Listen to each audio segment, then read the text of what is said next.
This Family Life News podcast is made possible by the support of listeners like you. It's the Noon Report from Family Life, bringing a Christian worldview to what's happening in New York, Pennsylvania, across the country, and around the world.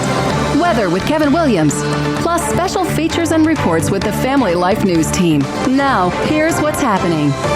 When it comes to lake snow, if you know, you know. Good afternoon. Thank you for joining us. I'm Mark Webster. While much of the listening area has been free of major winter weather issues, this Oswego, New York man spoke to Fox News, shovel in hand. It never ends. It's just, if it isn't plowing, it's snow removal, the salting, the shoveling. But this is Oswego. So, and I hear we got more to come. So you just got to deal with it. That's fine. There's really not much else we can do with it. So you just have to embrace it. Kevin Williams is tracking the complicated weather picture today. His forecast later in this newscast. Our other top story: has Iran reached a tipping point? The streets of Tehran and other Iranian cities alive with thousands of protesters calling for an end of the Islamic State's regime. Many are sick of policies that have led to crippling international sanctions, leaving the Iranian economy a shambles. Several deaths reported in clashes, both protesters and police. President Trump says the U.S. will intervene if Iran kills peaceful protesters. Retired General Jack Keane tells Fox News, "This is a significant step, I think, in the right direction, recognizing after talking to Bibi Netanyahu, he knows full well how weakened Iran is, politically, economically, and militarily. And we have leverage here." Senior Iranian officials quickly responded, warning that U.S. intervention would spark chaos in the region. Can we talk? That seems to be the new attitude of Venezuela's president, Nicolas Maduro, who's locked horns with Trump over Venezuela's role in drug trafficking into the U.S. and oil experts that have helped unfriendly countries get around sanctions. After recent U.S. strikes targeting alleged drug-running boats and seizing tankers, Maduro says he's ready for talks with the U.S., quote, wherever they want, whenever they want, and reached out to the American public, too, especially Christians, saying through a translator, the working people, the youth of the U.S., the Christian people, my Christian brothers of Christian churches, and I am a member of a church. They need to ask themselves if it's ethical, if it's moral, and if it's Christian to do what they're doing. Deaths in the U.S. strikes on suspected drug-running boats are now over 100. The president of Switzerland says that country will hold 5 days of mourning after about 40 people were killed, scores more injured in a fire at an alpine ski resort during a New Year's Eve party. Fire broke out around 1:30 in the morning Thursday in a packed bar high in the Swiss Alps. Investigators say it was likely sparked by indoor fireworks. One theory is the fire was started by sparklers, seen in a promotional video for the bar from 2024. The flares are placed in champagne bottles and carried to tables. This eyewitness tells Fox News, the thing is, there were a lot of people at the entry trying to escape, and was full, and people was walking on everybody, trying to escape. A lot of people were screaming, trying to escape, and I saw a lot of people on the floor. It's being called one of the most traumatic events in Swiss history. Well, he's a socialist, and the mayor of New York says he doesn't care who knows it. I was elected as a democratic socialist, and I will govern as a democratic socialist. Zohran Mamdani sworn in as mayor of the Big Apple. We will replace the frigidity of rugged individualism with the warmth of collectivism. Fellow socialist Bernie Sanders was there. Iran's opponents have called the agenda that he campaigned on radical, communistic, and absolutely unachievable. Really. But Republican City Councilwoman Vicky Palladino tells Fox News, he's wet behind the ears. He's got a lot to learn. But he declared war on anybody who thinks differently than he does. It was a very well-defined message to anybody who gets in his way. He is going to do anything and everything within his power to keep us quiet. Mamdani placed his hand on a Quran as he was sworn in as New York's first Muslim mayor. Reacting, Alabama Republican Senator Tommy Tuberville posted, quote, The enemy is inside the gates. A federal investigation intensifying into alleged fraud in Minnesota, totaling as much as $9 billion, much of it involving the state's large Somali immigrant population. A much-watched video seems to show Somali child care centers actually being shell companies to get government aid. One center this weekend said someone broke in and stole documents that could have proved they were legit. This is devastating news, and we don't know why this is targeting our Somali community. But police say no loss was initially reported to them by the center. So far, some $1 billion in fraud has been uncovered within the Somali community, involving food, housing, childcare, and education payments. With 2026 now here, the U.S. gearing up to host World Cup soccer matches in 11 states this summer, and security will be a prime concern. FEMA's doling out grants to host cities for security measures. Homeland Security Secretary Kristi Noem saying in November, they'll have the advantage to partner on technologies and screening technologies, drone technology, counter UAS as well will be implemented. Millions in grants will also be going towards safeguarding upcoming America 250 celebrations. Over 20 million people in the U.S. now facing higher health insurance costs after Congress allowed federal tax subsidies to expire at year's end. The average cost of premiums through the Affordable Care Act is now expected to rise by 26%. Millions of people are expected to drop their health insurance coverage because of the price hikes. This Boeing retiree telling CBS, we considered, should I just not even have health insurance? He says his monthly insurance cost has tripled from about $300 a month to nearly $1,000. A Colorado woman is dead following an apparent mountain lion attack in the Rockies, says this parks official. Lions are typically very territorial. If you find one in the area, it sometimes is the only one, depending on kind of that familiar structure. This man was about to hike that same trail when he learned of the tragedy. Somebody walked out of the fire station and said there was a human mountain lion kill on the trail. I've never even seen a mountain lion myself, and I'm out here all the time. A parks official says a group of hikers noticed the mountain lion near the person lying on the ground and scared the lion away by throwing rocks at it. Rain and roses. Thousands still made their way to yesterday's Rose Parade in Pasadena, California, despite heavy rains, marking just the 11th time in the 137-year history of that parade that they saw rain. Those heavy rains also caused dangerous flooding around San Diego, sweeping away an elderly woman who was out for a walk with her husband. He was ripped from his arms. The battalion chief says rather than calling 911, her husband went home to get help. 2 hours later, authorities were notified and feared the worst. They put up a helicopter. We actually found the woman alive, found her clinging to some bushes. KFMB reporter Kelly Hassadell. Now, weather permitting, the night skies will be on the bright side this weekend.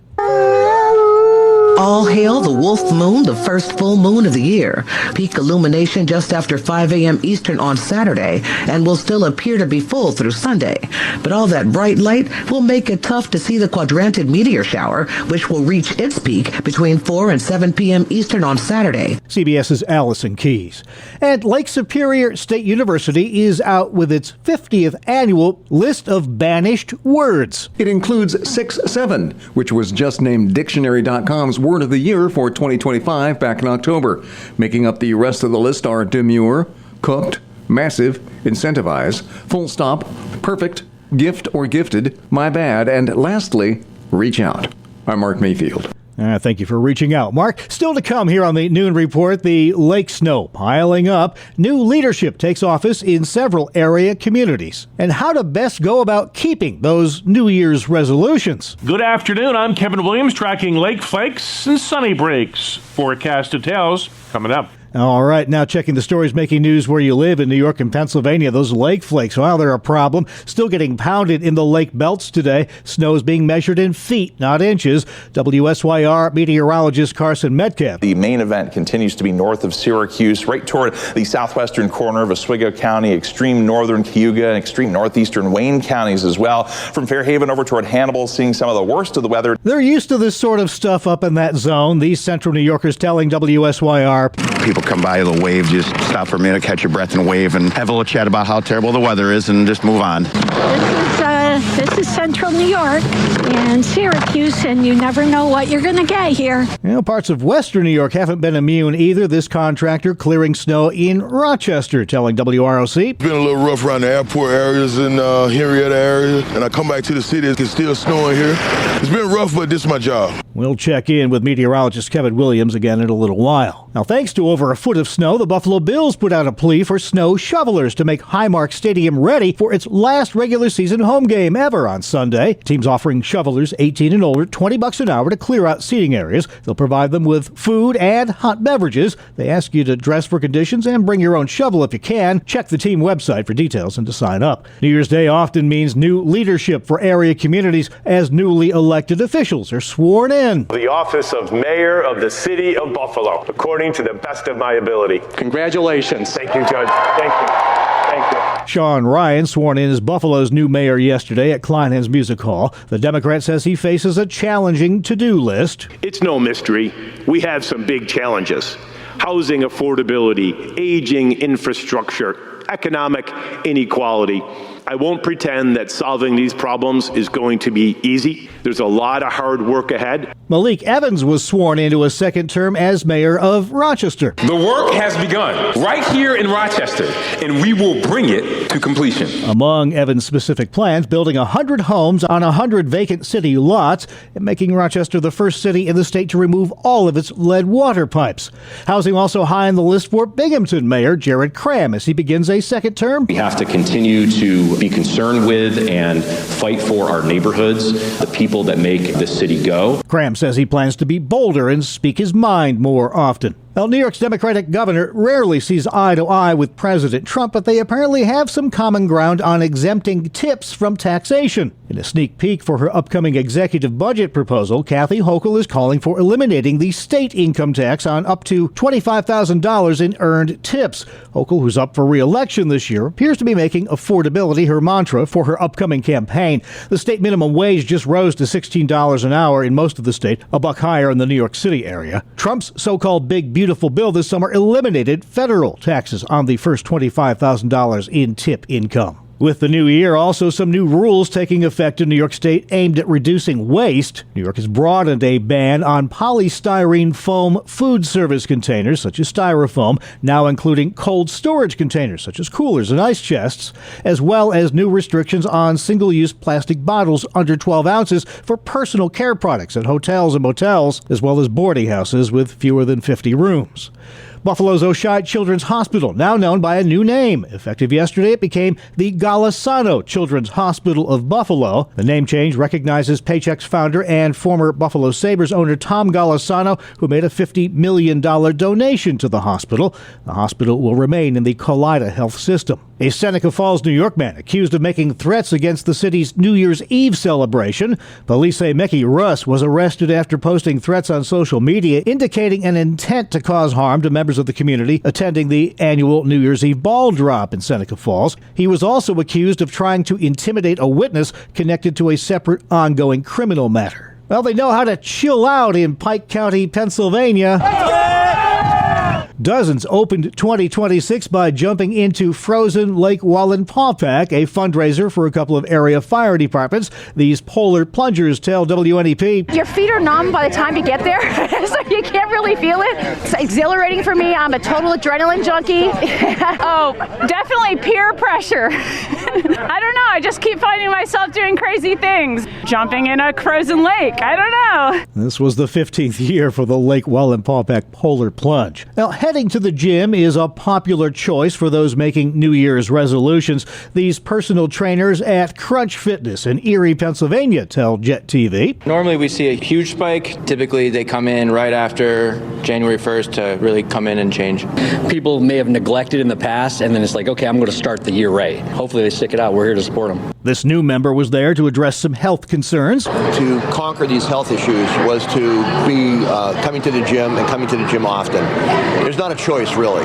You either take more medicine or you work through your problems by coming to the gym. Getting healthy by eating better and exercising more is the most popular New Year's resolution this year. We'll have more on that topic, by the way, making those New Year's resolutions stick later in this newscast. Well, who's your daddy? Indiana keeps rolling in the college football playoffs. Here's Randy with that and more in sports. Good afternoon, I'm Randy Snavely. Mark, college football took center stage on New Year's Day, and we had a couple of routs and one nail-biter. First, the routs. Oregon is headed back to the semifinal round of the playoffs after shutting out Texas Tech 23-zip in the Orange Bowl. The top-ranked team also routed their opponent 38-3 in the Rose Bowl. Heisman Trophy winner Fernando Mendoza tossed 3 touchdown passes for Indiana. The Hoosiers now 14-0 on the season. Alabama had no answer for the Hoosiers' onslaught. So it will be Indiana taking on Oregon in one semifinal. The other semifinal was finally settled last night in a back-and-forth affair between number 3 Georgia and number 6 Ole Miss. The Rebels came back from a 21-12 halftime deficit to stun the Bulldogs 39-34. Lucas Carnero booted a 47-yard field goal with 6 seconds left to break a 34-all tie and propel Ole Miss to face Miami. Carnero had field goals of 55 and 56 yards prior to his game winner. Quarterback Trinidad Chambliss passed for 362 yards and 2 touchdowns. Running back Kawan Lacey rushed for 98 yards and 2 scores for Ole Miss. On to the NBA. Tyrese Maxey had a big night, scoring 34 to lead the Sixers past the Mavericks 123-108. The Nets fell to Houston 120-96. The Heat, Celtics, and Clippers, your other winners. On the ice, Chris Letang scored the game winner a minute into overtime, and the Penguins came away with a 4-3 victory over the Red Wings. Pittsburgh has now won 3 straight. The Isles got crushed by the Mammoths 7-2. Also skating to wins Ottawa, Toronto, Montreal, Tampa Bay, Chicago, and Seattle. That is a look at sports. All right, thanks, Randy. Still to come here on the Noon Report, making a New Year's resolution is easy. Keeping it, not so much. We'll get some keys to success from licensed mental health counselor Christopher Anderson. Welcome to Breakpoint, a daily look at an ever-changing culture through the lens of unchanging truth. For the Colson Center, I'm John Stone Street. After several years in jail, former media tycoon Jimmy Lai has been found guilty of subversive activities. To China, subversive activities mean speaking truth not approved by Beijing. Lai spoke out when silence would have been safer. The story of Lai's remarkable life is told in a moving documentary by the Acton Institute. Born in poverty, he became one of the wealthiest men in the once free city of Hong Kong. When the communists began to crack down on any dissent, he could have fled to the West, but instead he chose to stay. And now the tyrants want to make an example of him. As Father Robert Sirico put in an article at the Daily Wire, and I quote, "The verdict was preordained. The performance has been elaborate. And the point could not be more explicit. China intends to demonstrate that even a man of extraordinary achievement, wealth, international attention, and moral outrage can be ground down when he refuses to bow." End quote. Stories like this should, of course, make us thankful that we don't live in a society governed by totalitarian overlords. But it should also make us realize just how important it is to defend the freedoms that we enjoy and not take them for granted. For example, a recent report by free speech group the Foundation for Individual Rights and Expression, or FIRE, claimed that a record number of attempts were made in 2025 by colleges in the U.S. to silence speech. Quote, FIRE has documented 273 efforts so far this year in which students and student groups were targeted for their constitutionally protected expression. That breaks the previous record of 252 set back in 2020, the first year of the Students Under Fire database, during the unrest prompted by COVID-19 lockdowns and the murder of George Floyd, end quote. And not all of the 2025 incidents were caused by overzealous administrators attempting to keep students in line. At least in several cases described by the report, government officials threatened to cut off funds to schools that didn't suppress students saying uncomfortable things. To get around First Amendment protection, students were told that what they were saying wasn't really illegal, but it was just dangerous. The implicit message, of course, to students is that it's safer to remain quiet. As a researcher with FIRE described it, and I quote again, aside from the harm on the individual student involved in these incidents, such actions could have the effect of chilling speech across an entire campus and across an entire generation. What kind of lesson is that? That the safest move in college is to keep your head down and your mouth shut, end quote. Now, of course, much of the suppression of speech comes from the left, but many of the incidents that were mentioned in the Fire report involved left-leaning students being silenced. Feeling emboldened after years of the government, media, and the academy silencing anything out of step with progressive orthodoxies, some on the right have now decided to fight fire with fire, and that's not okay. As the West evolves more into a power struggle between incompatible ideologies, the risks to our freedoms only increase. As Father Sirico put it in his article, the test of our generation is whether we're still willing to defend the principles on which our free societies are built, or whether we will barter them for trade access and diplomatic convenience, end quote. That's the test that has to shape how we disciple our children. What kind of education, what kind of preparation, what kind of formation do they need if they're going to courageously stand up for truth in the public square and defend liberty? At the very least, they have to know that dangerous courage is always better than silent safety. Teach them about Jimmy Lai and Jack Phillips and the others who had the courage to stand up even when it cost them greatly. Liberty is under threat, both here and around the world. It just takes one generation who lacks the courage to stand up for what's right for it all to be lost. Whether they'll have the courage they need will begin with what we teach them today. For the Colson Center, I'm John Stonestreet with Breakpoint. Well, a chilly, snowy start to the new year. Let's check the forecast now with Kevin Williams. Good afternoon. Here is your Family Life regional weather forecast for this afternoon. Heavy lake snow continuing east of the lakes, but especially east of Lake Ontario, Oswego, Southwest Lewis, Oneida counties. Many more inches of snow to come this afternoon. Otherwise, clouds, sunny breaks, scattered flurries and snow showers, highs in the 20s. And then for tonight and tomorrow, still some lake snows southeast of the lakes, partly cloudy elsewhere. Low temps tonight, single digits and teens. High temps tomorrow, mainly 20s. All right, thanks, Kevin. I'm Mark Webster, and this is the Noon Report on Family Life.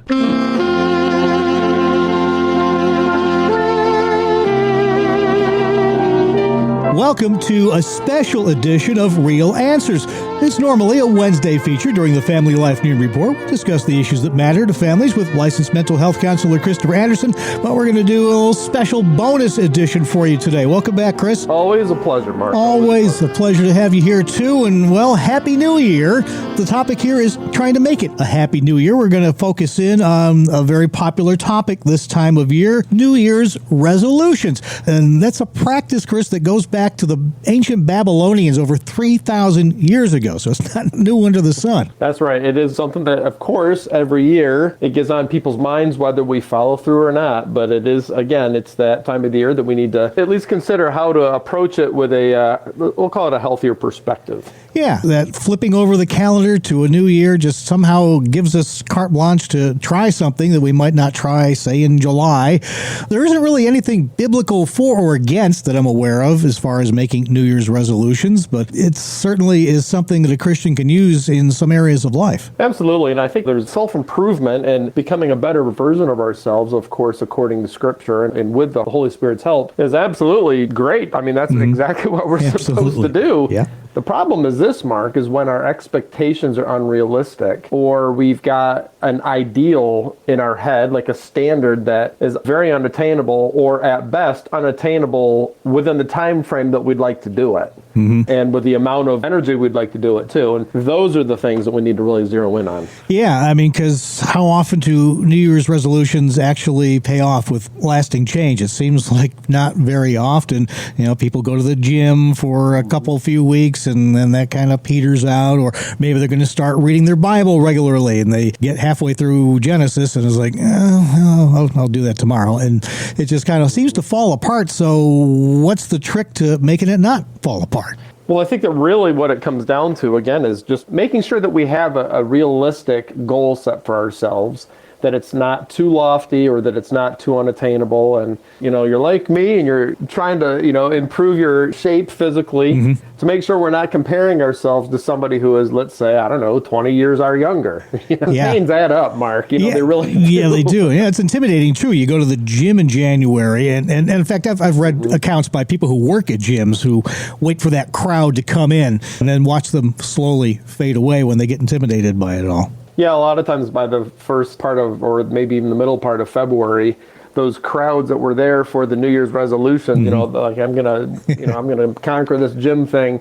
they kind of peter out by then, and we're back to more of the standard crowd number, if you will, there at the gym. So again, it's not that we shouldn't, again, set goals for ourselves. As a matter of fact, with my clients, every client I have come in, we talk very clearly and specifically about setting goals. And it's within that, I think, is where we can improve our success chances, set ourselves up for success better than just saying kind of blindly, oh, I'm going to get in great shape, and then kind of go out and start doing some things, and then it's not happening the way we want to, or maybe it's requiring a little more effort than we wanted to, and then we're like, I can't do it, so then we give up. So there's a lot of pieces to this. Yeah. Don't start with a 10K, That's right. Start walking around the block, work your way. In fact, I did for a while when I was doing some exercise stuff. There was an app called Couch to 5K, which I successfully used. I eventually worked my way up to a 5K, but it was just a very gradual thing. And I guess that's, like you said, it comes down to setting some realistic goals, and certainly doesn't hurt to have some prayer in there as well. Oh, absolutely. Having some prayer. And I would say also incorporating an accountability partner, somebody who is aware that you're setting these goals and that can be a personal cheerleader for you as well.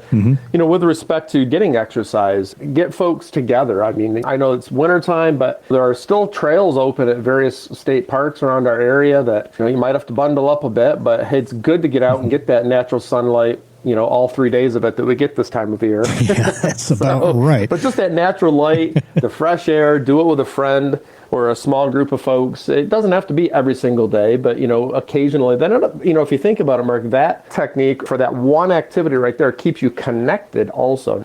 So you're killing two birds with one stone, really, what you're doing. You're getting exercise, improving your health, but at the same time, you're improving your connection, which, boy, I feel like we've talked a lot about that this year, Mark, with how important it is to have that connection with folks and put down the screens and live life as it is, not as you would like it to be through a screen. Absolutely, yeah.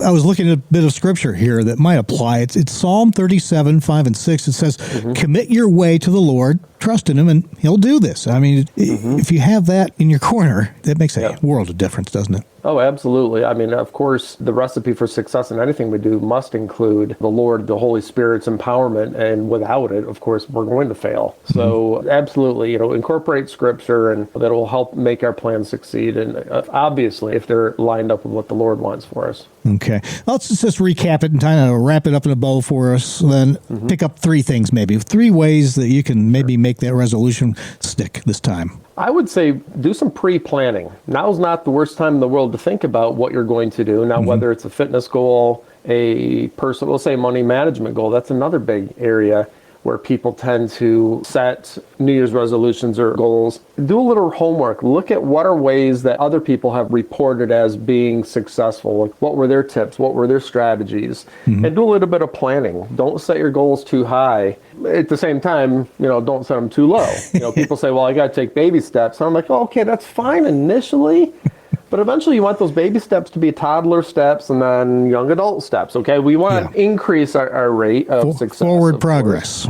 Absolutely. But really incorporating some preparing, some pre-planning is definitely going to go a long way. So, for example, if you're trying to eat healthier, do a little research about what are some healthier recipes that you can prepare that are relatively easy, relatively inexpensive. Talk to others who have done it and see what they recommend. Now, with respect to going to the gym or engaging in some other activity that requires some equipment, learning about that equipment, and particularly if you're going to join a health club or a local YMCA or whatever, talk to the staff there, get an orientation, some training on how to use the equipment. You'll actually be quite surprised, because a lot of folks have told me that the reason why they give up is they go in there, and again, the first thing they do is they see other people who've been clearly working out for a lot longer than they have, and they feel intimidated or shy, and then they're not sure really how to use all the equipment, and they might try a little bit, and then they just say, well, I'm not going to look like them, so I'm going to be done.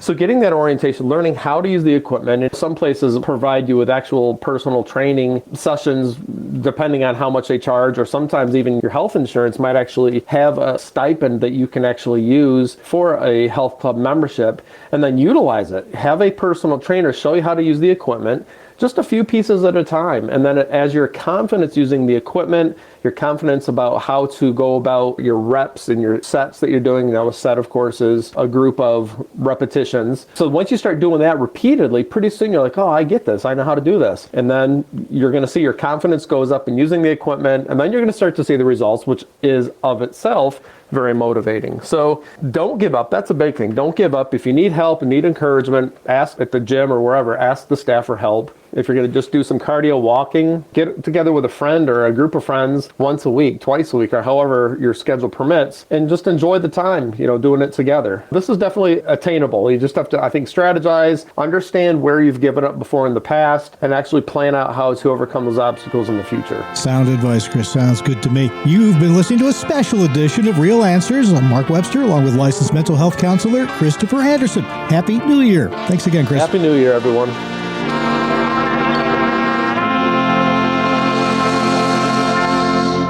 Real Answers normally airs on Wednesdays during the Family Life Noon Report, or you can catch that and the rest of our original news features online anytime at Apple Podcasts, YouTube, Spotify, and FamilyLife.org. Now, staying with the New Year's theme. 3, 2, 1, Happy New Year! Well, some cities ring in the new year in ways more unusual than Times Square's famed annual ball drop. We'll check some of them out after Kevin drops a new forecast on us. Good afternoon. Here is your Family Life regional weather forecast. Well, it's a new year, but the same weather pattern that left us in 2025. It's a cold, wintry pattern, and what's more, that cold air is locked in for the next several days and nights, and the snow belt's going to continue to get buried. Our call for this afternoon, heavy lake snow continuing east of the lakes, but especially east of Lake Ontario, Oswego, Southwest Lewis, Oneida counties, many more inches of snow to come this afternoon. Otherwise, clouds, sunny breaks, scattered flurries and snow showers, highs in the 20s. And then for tonight and tomorrow, still some lake snows southeast of the lakes, partly cloudy elsewhere. Low temps tonight, single digits and teens. High temps tomorrow, mainly 20s. We'll have an area-wide light snow tomorrow night. Sunday, flurries, some lake snow, and some sun with high temperatures in the 20s. All right, thank you very much, Kevin. And finally at noon, ball drops are nice, but many cities and towns in our region have more novel ways to count down to midnight on New Year's Eve. Chilly Watertown, New York has a beach ball drop. In Pennsylvania, Lebanon has its famed bologna drop. Dillsburg, a giant pickle. Hershey, a giant kiss. Beavertown drops, you guessed it, a stuffed beaver. Bethlehem, a 100-pound peep in honor of the local confection. But it's hard to top little Port Clinton, Ohio, which had its 30th annual drop of a 20-foot, 600-pound walleye named Wiley. These folks tell WTOL. I think it's just so unique, a giant fish falling from the sky at midnight. It's exciting. We get people far and near. Columbus, Florida, they come back just for this event every year. I've traveled a lot. I've been to a lot of different places, a lot of countries, been all over the world, but I've never seen anything like this in my life. Well, me neither. Hope your New Year's Eve went swimmingly. And that's the world we live in for Friday, January 2nd, 2026. As always, we thank you for listening. Have a blessed weekend. I'm Mark Webster, Family Life News. You've been listening to the Noon Report, heard weekdays on Family Life. Thank you for listening.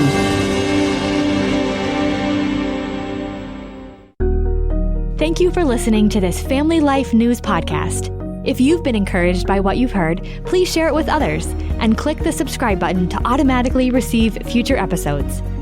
Family Life is a listener-supported ministry. Podcasts like this are made possible by your financial partnership. Find out more at familylife.org.